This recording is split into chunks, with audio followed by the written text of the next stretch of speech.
یو ځل بیا زمینه پس تاسو په خپل پروګرام د مسافرو په بنډار کې هرکلی ویم ممتاز ورکزی صاحب چې ډېر خوندور کلام ته موږ او ډېرې ښې غزلې موږ ته ووې ډېره مننه د ممتاز صاحب چې راغی او موږ سره په دې پروګرام کې مسافرو په بنډار کې موږ سره ګډون وکړو چې یو ځل بیا د ټنګ ټکور برخې ته راځو او عرفان صاحب د پروګرام اخیري څه څیز راته وروړي په اخر کې چې بس پروګرام پرې راغونډ کړو نزار صاحب زه خو وایم چې ټپې به وکړو د پښتو ټپې پکار دي ټپې پکار دي او هم په هغه ولسي طرز کې به وکړي کوم کې چې ته کوې او ټپه زموږ د پښتنو د ژوند زموږ د تاریخ زموږ د کلتور داسې به هم چې آینه ده او د پښتنو د ژوند نچوړ دی بالکل جی نو چې ټپه پکې نه نو خو د موسیقۍ پروګرام نو په ټپه باندې باندې پروګرام راغونډ پسا دسترګو کې د غلا پی جنم ارس دی پی جنم چتا پی جنم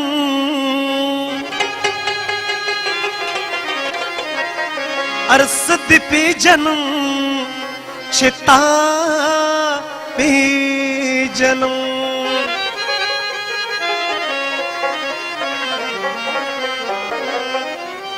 مینا ساده وی خونا پوهن وی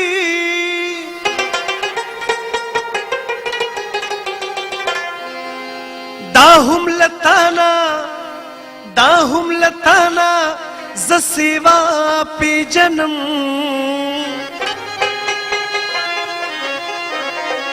دا هم لتانا ز سیوا پی جنم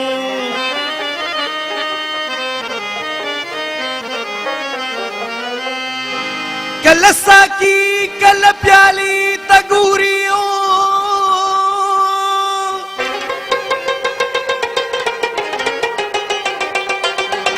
کل ساکی کل پیالی تگوری زپ میں فل کے او زپ میں فل کے وار خطا پی جنم زپ میں فل کے وار خطا پی جنم نو د ډیره سوختا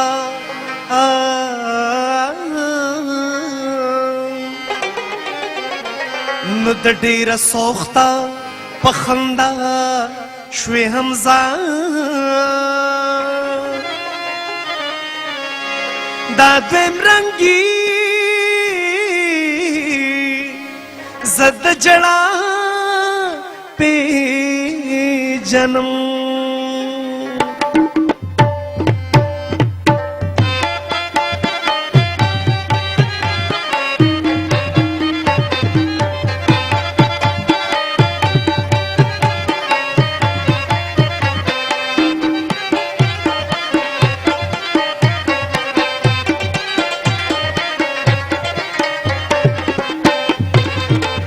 او یا قربان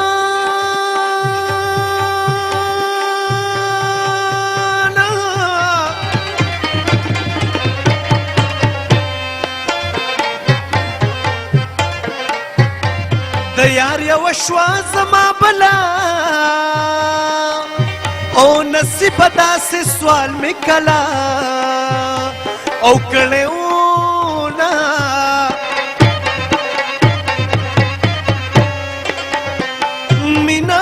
داستا می غختالا او ما چې بلاس د خدای په در پورته کمنا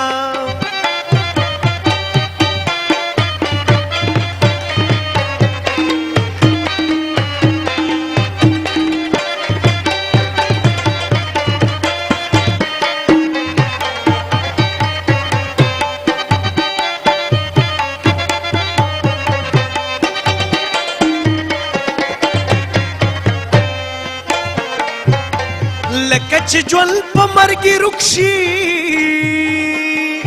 و داسې دې رکه کړه زما لیونی مینا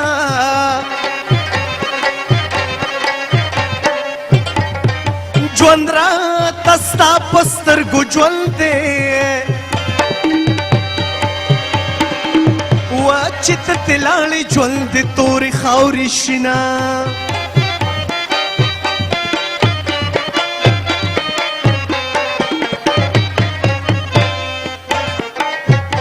ناز به پچا کوم جانانا و جانانا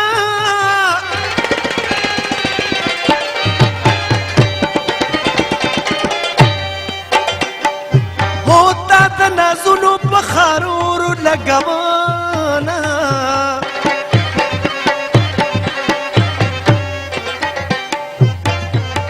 لکه ماشوم په جړا سر شوما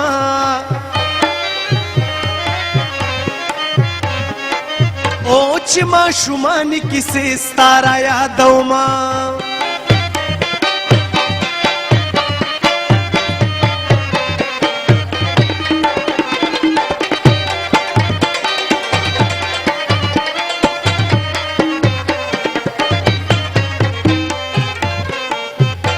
سود مې په ستا د سترګو نشي که سترګې سترګې راته ټوله او دنیا شینا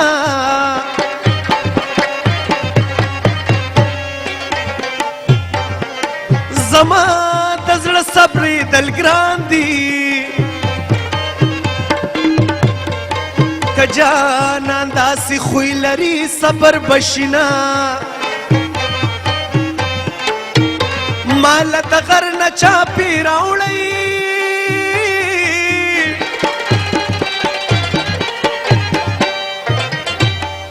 او د خپل قسمت ځنګل ته اور ورته کومه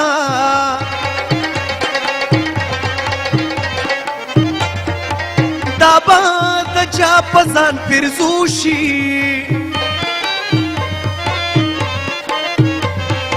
چې ته لوالي پردی غم ځان ته تلینا بس دی په ټولو فیصلې دي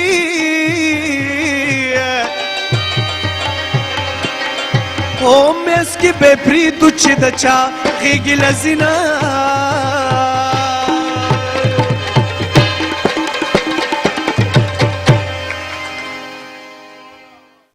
د عرفان په دې ولسي رنګ کې چې را کومې ټپې وکړې دې سره زموږ د نننۍ ورځې پروګرام سر ته رسي موږ به په راتلونکي کې بیا هم دغسې د مسافرو بنډارونه جوړو او د لر او بر پښتانه شاعران ادیبان فنکاران به ورته راولو او دا پروګرام به زموږ دغسې جاري موږ غواړو د شمشاد ټلویزیون همیشه دا کوشش دی چې داسې پروګرامونه را جوړ کړي چې د لر او بر افغان وطن په ګټه او د هغې په خیر کې وي او د لر او بر پښتانه په خپله کې د یو بل سره نږدې کړي او د پښتنو ژبه د پښتنو ادب د پښتنو کلتور له وده ورکړي او د سپېڅلو پښتنو روایاتو حوقدارو پکې پالنه وکړو نو موږ په متحده عرب امارات کې چې څومره شاعران دي ادیبان دي او فنکاران دي کوشش به دا کوو زموږ به دا هڅه وي چې هغه ټول وخت په وخت ستاسو په وړاندې باندې راولو او تاسو ته دا وښو چې دلته کې دا کوم حساس خلک پاتې کېږي دی د خپل وطن د خپلې خاورې په حواله باندې څه سوچونه او څه فکرونه لري دې سره زموږ د مسافرو د نننۍ ورځې دا بنډار سر ته ورسېده د بلې خپرونې پورې په لوی او مهربانه خدای سپارم زه نزار یوسفزی سره د خپلو ملګرو د تاسو نه اجازت غواړم د لوی او مهربانه خدای سره الله په امان